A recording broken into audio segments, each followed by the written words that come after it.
Okay, well, thank you so much. We have Jorge Leandro Colás, a filmmaker. He presented The Visit, La Visita, a documentary film from Argentina. And well, Jorge, thank you so much. This is a very powerful movie. And I'm sure everybody will have a lot of questions, comments.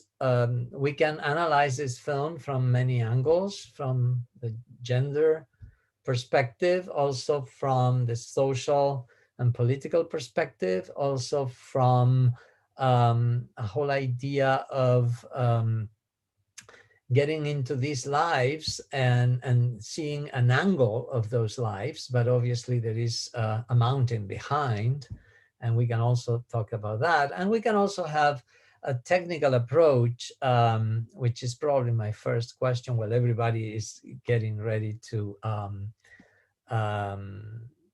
to make a comment or ask a question, whether it's in our chat or in person.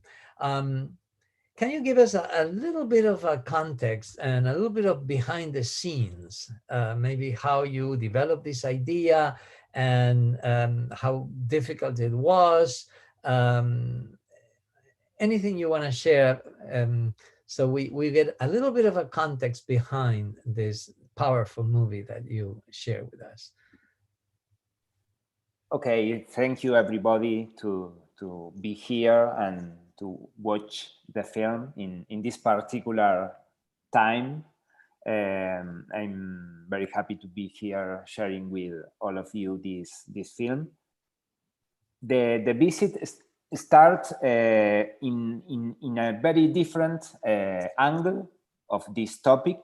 I read an article in a newspaper in Argentina talking about this microeconomy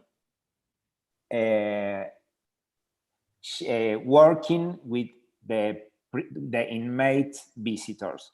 The article talk about this small town in Buenos Aires, 6 hours from the downtown, for example, from the Buenos Aires city. And in this very, very small place, there is a big and tremendous and very dramatic prison. It's one of the more hard prisons in Argentina, with a lot of people inside, with real problems in the buildings, with the food, with the health, with a lot of things. And this is one of the most critical prisons in Argentina. And then we started to travel to this place, and in the beginning focusing in this economy, the boarding house, the accommodation places, the kiosco, the shops, where the visitors buy things to put inside the prison. And these particular places have the difference that the local people never go to that place, because it's the others places. Or ordinary people in the town, in this small town, don't go to that places. They prefer don't see the visitors. And in that moment, we discovered these tensions, these dramatical tensions, and we think that could be possible to make a film about that. And later, we start talking with the visitors, and we discovered that, I don't know, 19% of them are women. In the beginnings, we didn't know that. The first screenplay, the first ideas of the project were called Los Visitantes, the visitors, but with a male article. And later we discovered that almost all of them are women. And then we started to talk with them. In the beginning, it was very difficult because they obviously say to us, why are you making a film about me? Where are you from? Why? What kind of look are you going to have about this situation? And in the beginning, it was a little hard, but talking and talking, and 1 weekend, 2 weekend, 10 weekends, with the shower, against the police, in the same line that they were, they started to be confident with us, and we discovered that that point it was very important to be very close of them and to make a film inside the heart of these places, of the El Gallego shop, the Bibi's houses with the girls, and we feel that in that state of situations we can do this film, and we can focus in them, in the girls. Yeah. Yeah, that's exactly. It shows, especially the economy around that prison and those visitors, and almost to the point of exploitation, right? And I mean, they have to pay to leave their cell phones, and then they have to charge them if they charge them, etc.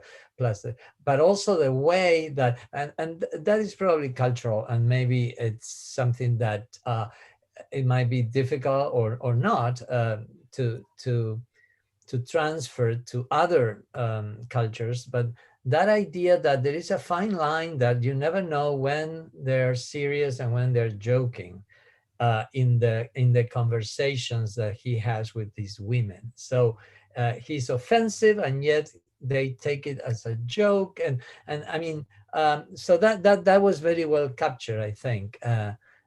All that, those aspects of saying, basically using irony to the point of saying what they think, which could be offensive, but it's always this fine line that, oh, I'm joking, I'm being actually um, complimenting you in a way. Anyway, thank you, and let's see if there are comments or questions. Uh, yes, Valentin, go ahead, unmute yourself, please. Thank you, Raul. Jorge, thank you so much for this powerful film. I really enjoyed that. And thank you for coming with us here to Montclair. I wanted to ask you that the fact that your camera never penetrated inside the prison, was it due only to constraint like laws that were against that, or you from the beginning had a strategy not to go to bring your lens inside the prison? I mean, to be like developing the drama that you developed, and also being a little different from other films, like the one that was portraying the upheaval, the riot in the prison in 1996. Yes, it was a very important topic to us. Thank you for the question. It's a very important topic. In the beginning, we decide don't go inside the prison, because we thought in that moment, and we think today, that a lot of films show the things that happen inside the prison, the violence with the inmates. And in the moment where we shot the film, in Argentina, we have a few TV shows about the violence inside the prison. And we decided to change the point of view and to look to other place and almost unknown, because there isn't films, there aren't films about this part of the story, or it's very short list of documentary which talks about the family or the relatives of prisoners.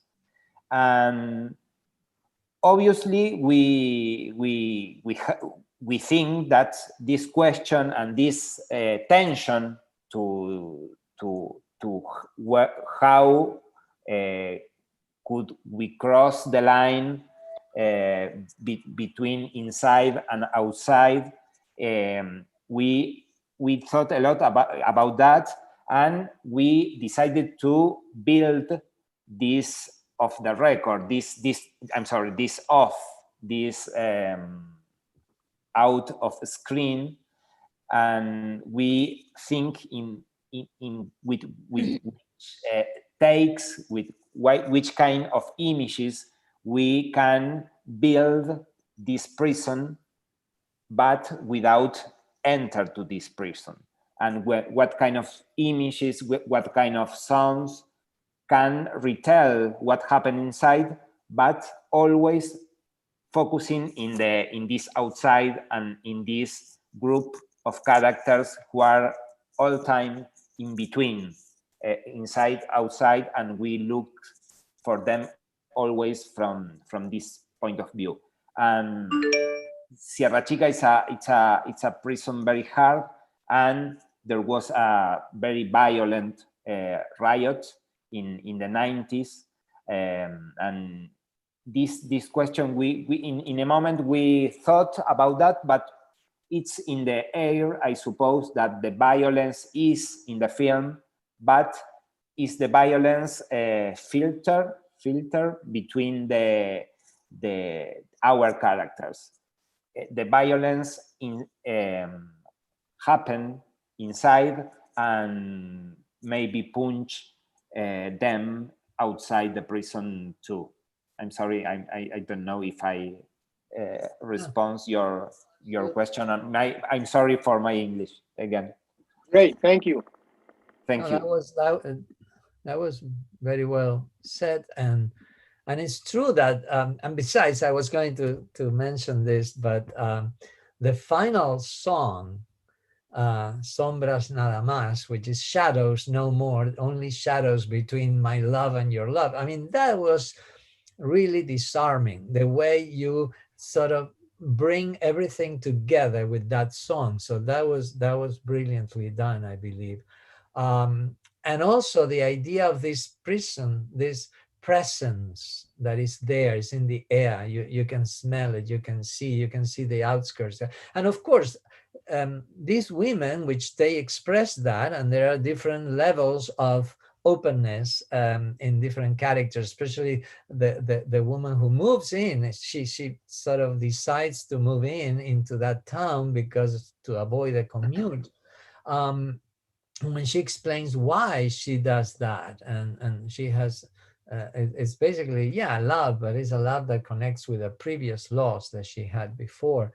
But obviously they say that they pay for basically the crimes that their loved ones committed, because they are outside of society also. And that leads me to a question that comes from the chat, that is, how would you describe the stigmatization of these women in their community? Yes, it's a real problem to them, to all of them, and it's very hard because most part of the women who are going to Sierra Chica, to this prison, are from Buenos Aires borders, and they have to do a long trip to go to that place. They carry with a lot of bags with food, and obviously it's very clear when a visitor appears in the city, in the town, in the little town. And the most traditional part of the population of Sierra Chica, of this place, they discriminate a lot because they in a shop, in the bus station, in very different places, they note this problem and this question that they are relatives of an inmate, and the city, all the problems that could happen in the city, in the town, are the visitors' guilt.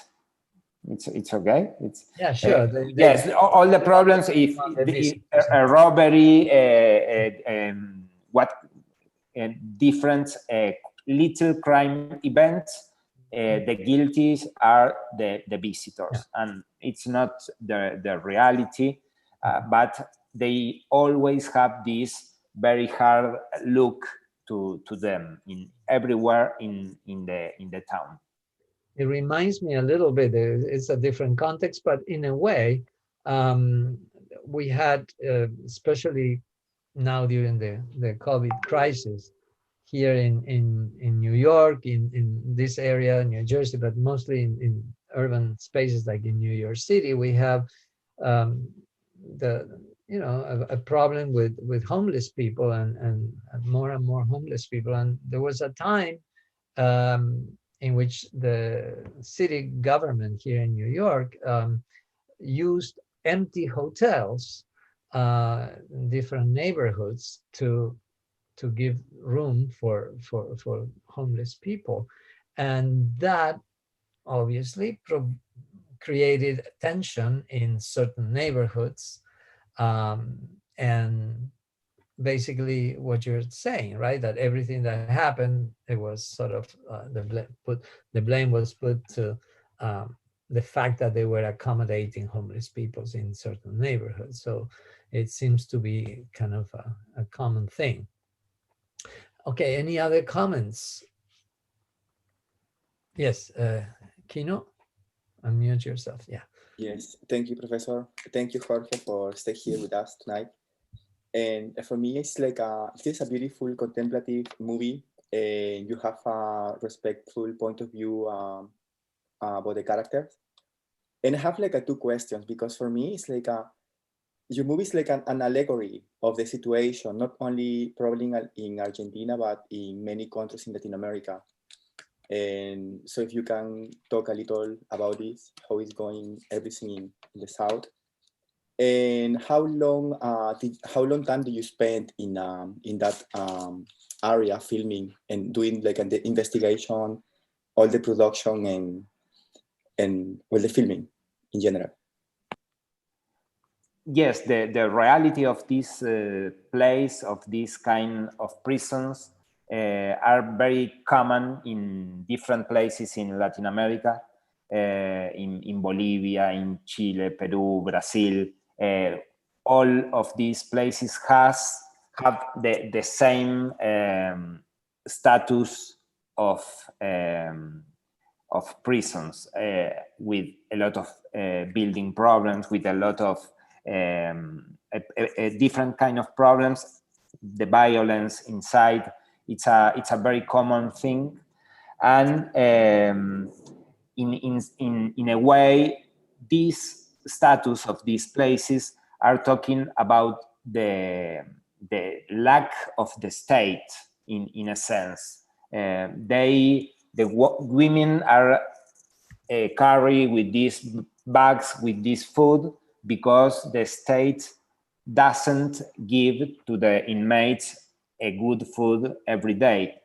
And that kind of problems are very dramatic in this way, because these women are poor, and of course it's very expensive to them to go to that place, to buy the food, to spend a lot of money in the Gallego place, in the Spanish guy shop, and it's a real problem in the borders of the community, and almost of them are from very poor places and neighbors, and it's a very problematic situation in all the places in the south.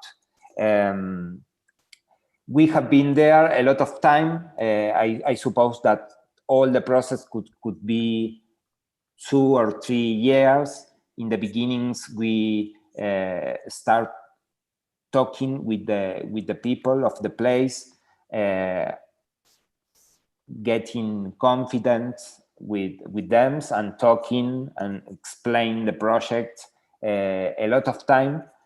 And later, when we get this confidence of them, we started to shooting a lot, traveling every weekend, because it's far from Buenos Aires downtown or Buenos Aires city, this place. And we spent a lot of time shooting in different sessions, winter, summer, with different group of girls. In a moment when we started to shoot in Vivi's house, we felt that we discovered this place, and all the group of girls who are with her, and we focus the attention in this group, because we in that moment we think in this bright angle of this dark situation. Some people, when we show the film, some people could say me, I don't want to see this film because I don't want to watch or to see people suffering, or I don't want to see these dark realities. But we discovered this other side with the solidarity between them, and how they help each other.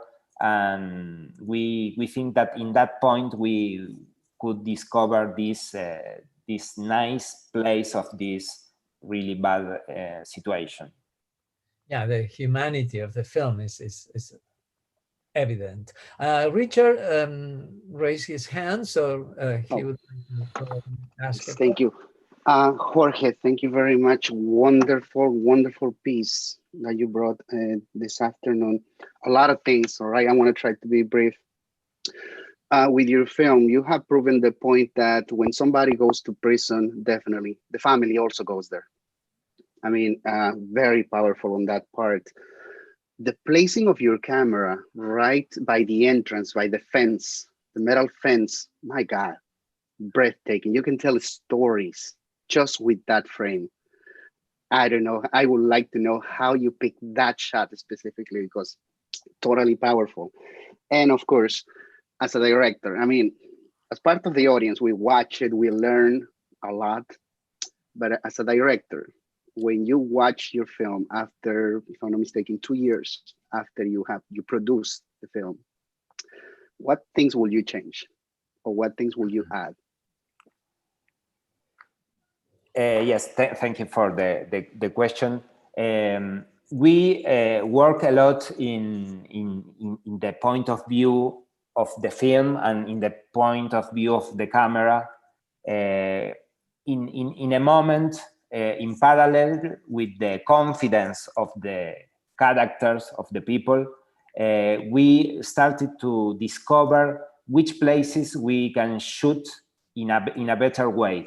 We in a moment in our, I don't know, second, third, fifth travel, we discovered that the sun appear in that places, and we have to move to other places to put the camera in a different place. And we worked a lot in that point, and every shooting trip later we edit some part of the previous material to check this material and to check our point of view and where we can put the camera in a better place. And we work a lot with that. We work with a great cinematographer, and we are very happy with the result. And we were a very small group of people for people in all the staff in the place. And in a moment with, I don't know, the girls singing the song, or with that different moments, they obviously know that we are very close, and the life of our characters continue without problems. We are one part of the place, the guard, the Spanish guy, and we. All this group of people conform this place, and we be part of this. We were part of this place in that moment. In your second question, yes, probably I could change a lot of things. For example, the beginning of the film with these flu images and with these dark images, it was because we really couldn't shot inside these buses, yes? Because in general, almost of the places, almost of the bus, the different buses, all of them are illegals, without papers, without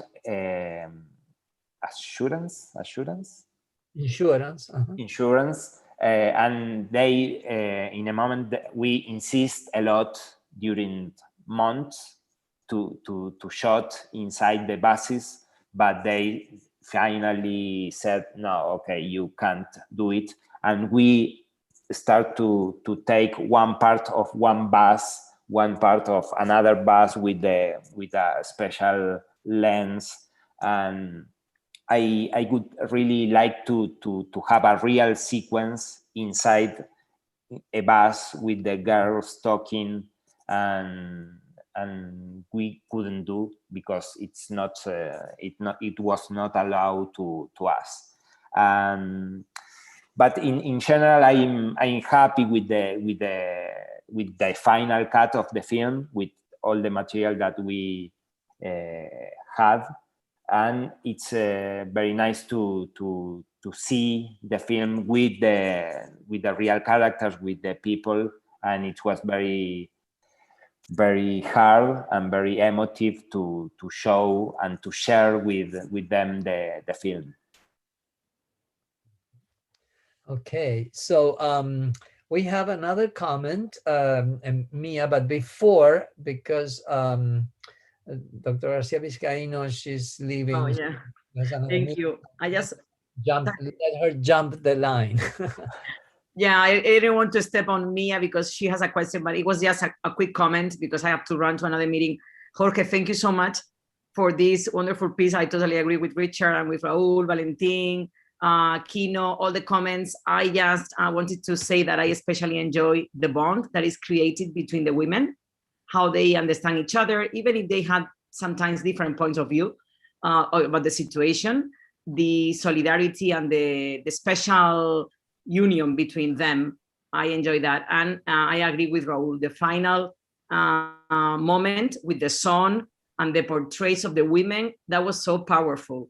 I enjoy because they were showing like pride, like that bravery. And that reminded me a little bit of the project Humans of New York, with those powerful faces and all the stories behind those faces at the end. So thank you so much and congratulations. Okay, thank you a lot, and thank you for all your comments. And now Mia has a comment also.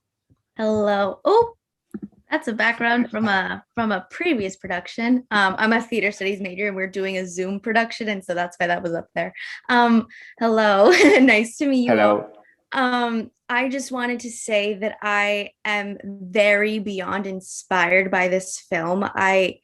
Coming from someone that is a first generation American, I always hear my parents talk about, life, and my parents are Peruvian. So I always hear what life is like in Peru. And I've gotten the chance to visit and see, the struggles of different people, family members of mine. I've always been very understanding of those different types of issues that occur in South America. But because of COVID, and it's been a while since I've been back there,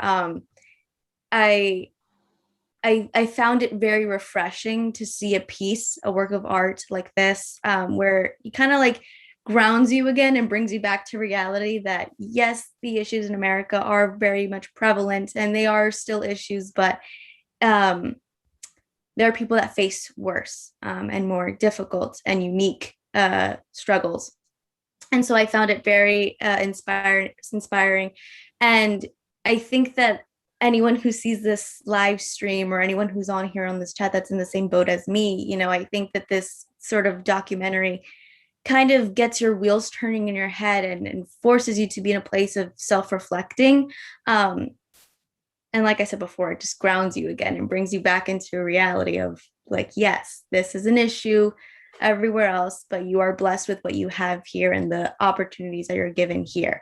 So thank you so much for this film and displaying your art. It was beautiful. It's a beautiful thing to watch. Okay, thank you a lot. Yeah, that's true. It's really, as I said before, it's powerful, and it obviously the way we can connect and relate to this film is it will be different for every viewer, I'm sure. But even within the movie, I saw, and what Mia was saying in a way that somehow there is this question of privilege, right? And some people will see it from that position, saying how lucky I am, even though I complain about my life, but I can see this mirror. But even within the movie and within the documentary and the characters, that idea of privilege appears a little bit, especially in this dialogue of these two women. One sort of claiming a little bit of privilege and saying, well, I will come here when I have the money. If I don't have the money, I'm not going to. Call me gorilla. We have to explain that it's an expression that comes from the first Peronist era, and it still prevails in Argentina. So anybody who is not basically well, you might define it better than I will, but in any case, everybody who is not, it's okay. It's not with the idea of the populist populism. It's a gorilla, and then she says, I'm a Nazi. So she even adds another label, which is a little stronger than gorilla, I would say, or she equates both into one. But anyway, that was that basically came out of, I cannot say workshops because I don't think you had workshops with the participants, but how did it appear? Was it just a trivial conversation, or was it something that was in a way guided by this whole idea of showing different aspects of these characters? Yes, in general, I work in observational films. My previous documentary films are observationals without interviews, only shooting and only be in that places, shooting and making sequences, but without voiceover, without interviews. And in a moment in this particular film, I thought that Bibi's story in particular, the main character, it's a good story to speak, to retell, to be told, because it's a very particular in the sense that she's a local today, but she was a visitor in a moment, and she decided to be here, to be there in that place, very close to her husband. And in a moment, I said, okay, it's necessary to the film that Bibi speak to the camera and could tell the story of her life. And in a moment, when she was telling the story, appeared this other lady, and we know a lot in that moment. It's very close to us, and he sit in the chair in the same table, and in a moment of the BBC interview, she appeared and start to talking and start to discuss with Bibi. And it's very interesting because how you said it's a interesting tension between the two ladies, and it's a very it's a traditional fight between the girls, the girls who travel, and it's not a matter what kind of problems could happen. I will go every weekend to see my husband. It's one point of view, like Bibi. And Laura, the other girl, said, yes, I can go, but if I don't have the money, I don't go. And they did a crime, they did a mistake, like she said. And it's very interesting because this tension appear in all our chats with the girls. And when we don't shoot, we talk with the people, and this very two different point of view appears all time. And I thought that it was interesting to put this tension in the film, and with the interview and taking off the clothes of the observational director. Yeah, I think it was great because in a way it shows different layers Yes. in the visitors and the women, right? I mean, it's